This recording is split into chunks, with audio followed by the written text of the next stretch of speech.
Կառավարության և վարչապետի գրասենյակի հրապարակած թվերի համաձայն վերջի օրացույցային ամսվա ընթացքում վարչապետի գրասենյակը ծախսել է 11 միլիոն սննդի վրա։ Ինչը ուշագրավ է, հենց այդ ժամանակահատվածի վրա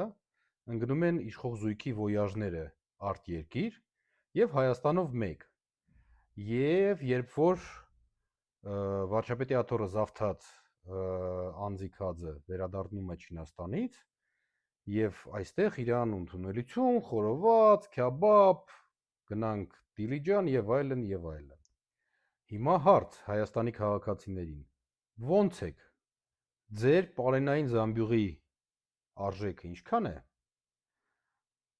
պարոնայք ընդդիմություն, ձեր լափը պակասել է, պարոնայք քայլառասներ, ոնց երևում է ձեր լափը չի պակասում, առնվազն ձեզ հրաման տվող զույգը